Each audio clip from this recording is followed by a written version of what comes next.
Hello folks, I hope that you are having just an amazingly awesome day today. Today we're taking a look at the final book of the second trilogy of The Lost Swords by Fred Saberhagen. It's called Stonecutter's Story. It's the sixth book in the series. It's the third book and the final book in the second trilogy.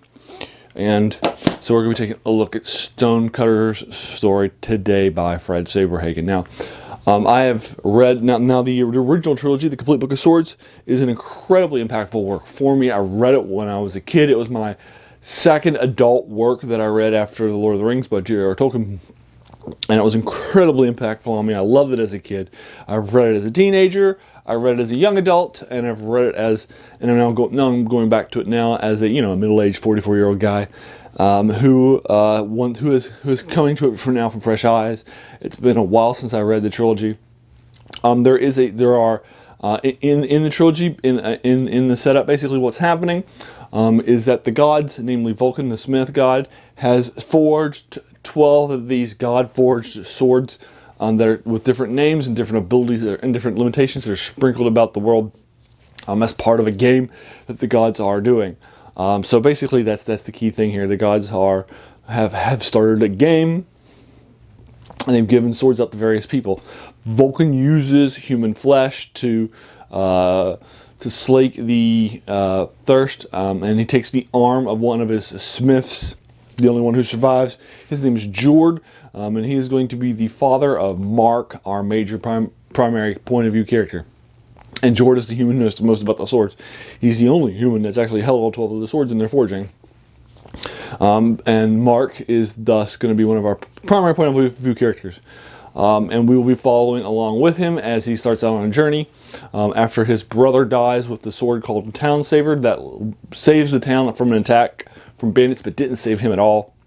And so he actually ended up dying. In that attack on his town, Mark used his bow and arrow to try to defend the town. One of his arrows went astray and actually hit one and killed a relative of the mean, nasty Duke, who's the Seneschal, and who was there. And so Mark flees with Town Saver, seeing his brother die. He'll flee with the blade and then head out. And that's kind of the beginning of the adventure. And then he'll meet other sword wielders and adventure. The first book has a nice big epic feel to it. I gave it a 9 out of 10. The second book has a much more lower grade version. This is more of a diminished view. I gave it a 7 out of 10 for those reasons.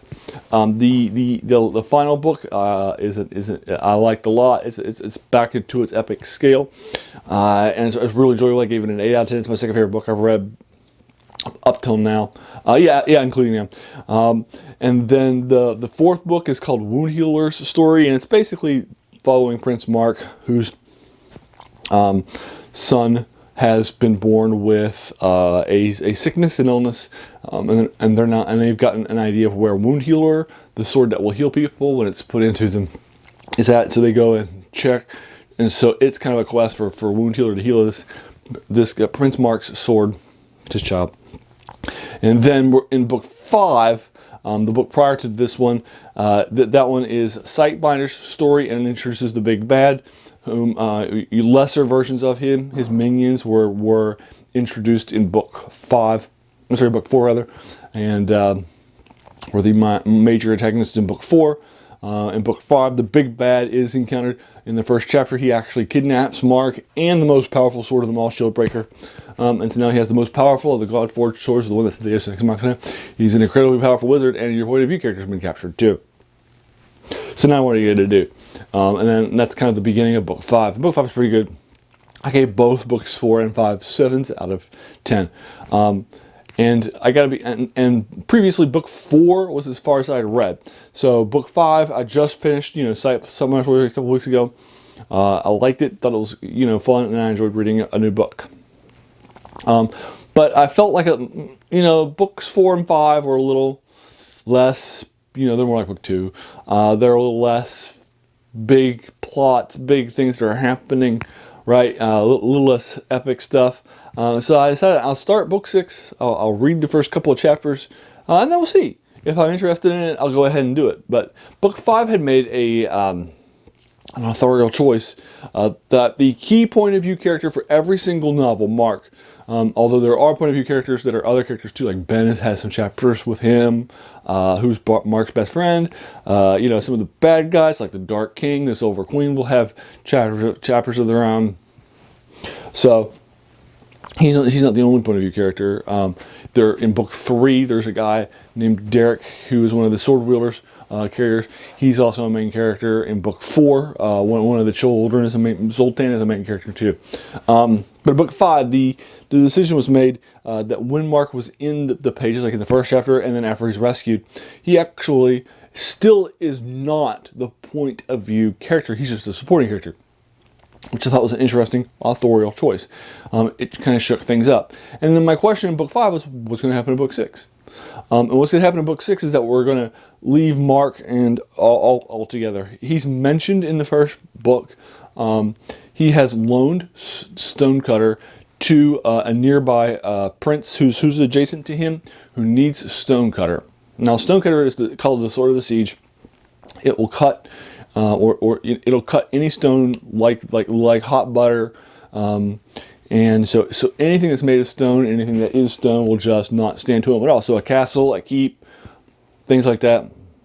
And a nearby prince, who's an ally of Prince Mark, has had some issues with these raiders that have been attacking his nation for a while, and they hold themselves up in this nasty keep up in the hills that he just can't get to, and it would just take way too many soldiers to penetrate him. This prince has borrowed Stonecutter from Prince Mark.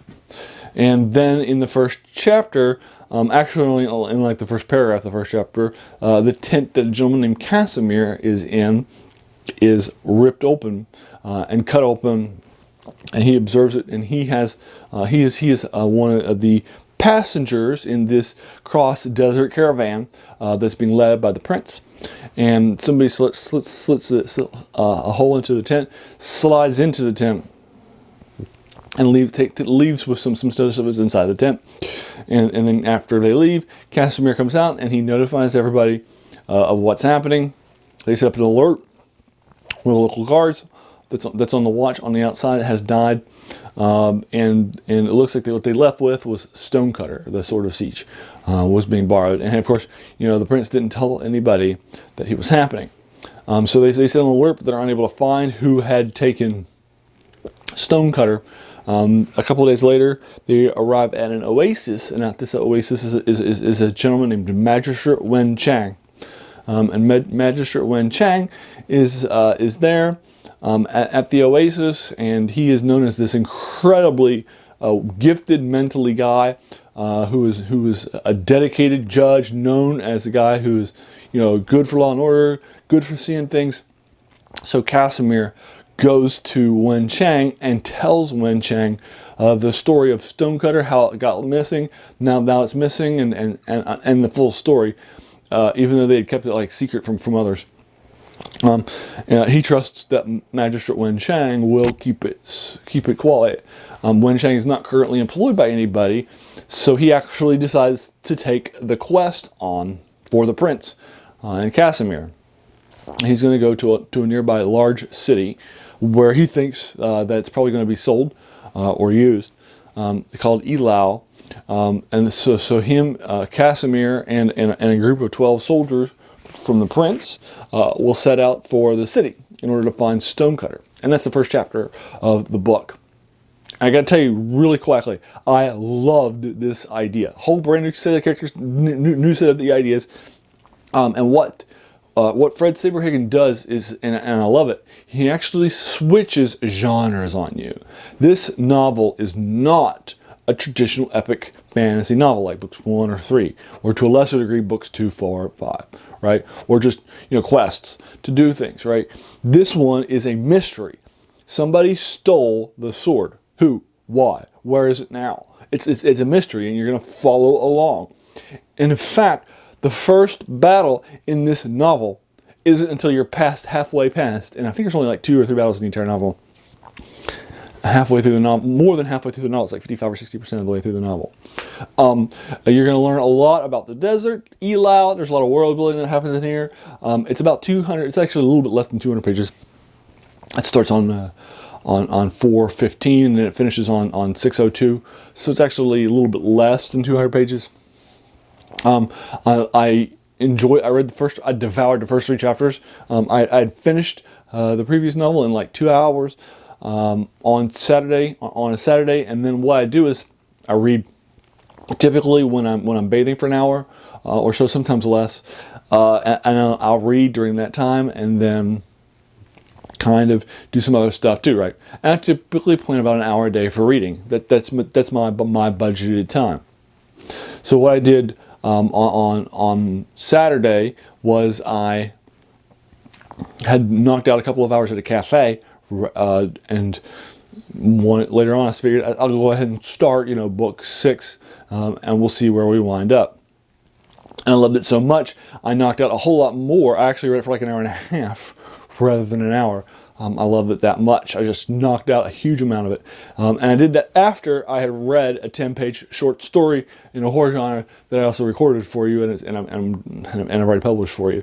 So I did an hour and a half of reading of this novel after I had already done like 20 minutes of reading. And I figured I'd do a chapter or 2 just to get the idea of what's happening. But I loved it so much, I read more and more and did like an hour and a half. So I actually was reading for almost 2 hours rather than just an hour. Oh no, right, obviously not an issue. And I love this book and the idea of this book so much, and it really resonated with me. I love Magistrate Wen Chang. He's my favorite character I've encountered yet. And I enjoy what Fred Saberhagen did in this so much that I read this book in 4 days. Now, if you do the math, you'll see that if I dedicate an hour a day to reading, a novel that's 200 pages in oversized type that takes you 6 or 7 hours to read is probably going to be a 6 or 7 day thing. But I knocked it out in 3 because I was just really enjoying it that much. I just blew it out of the water. I was done on Saturday, Sunday, Monday. I was done with it. It was really, really good. I really enjoyed this. And this is my favorite novel of the second trilogy. And my third favorite novel. I actually like it better than the second novel overall. I enjoy the genre shift. I like what Fred Saberhagen is doing with it. It's an 8 out of 10. It's my third favorite novel in the series. Only 1 and 3 are better in that order. Actually, 3 is better, and then 1 is the best. So that's where I'm standing at right now. I love this novel, and I have renewed energy going into the series. I've purchased books 4, 5, and 6, which I never owned, and 7 and 8. And maybe we'll finish the series. There's only 5 novels left. I'm 6 into an 11-book series, right? There's 3 books that start you off, and then there's 8 books that finish up in the sequel series. So I'm 6 books in, which means I'm now a little bit halfway through the entire series. I don't know if I'm going to finish or not. Again, I want to be organic with these sorts of things. So we'll just see. I'll link you to this in the comments below. Let me know what you think about it. Have you read Stonecutter's story? What did you think about it, or my comments thereof? I would be happy to engage you with it further in the comments below. If you enjoyed this video, please feel encouraged to hit that subscribe button, because there's going to be a lot more of these to follow in fantasy, science fiction, and horror. And then finally, hey, I just want to thank you for taking some time out of your day and investing in and watching my video. We all have so many things that are happening in our lives, right? And we're being pulled in so many different directions. So the fact that you spent this time with me is incredibly humbling, and I appreciate it. So thanks again, and have a great day.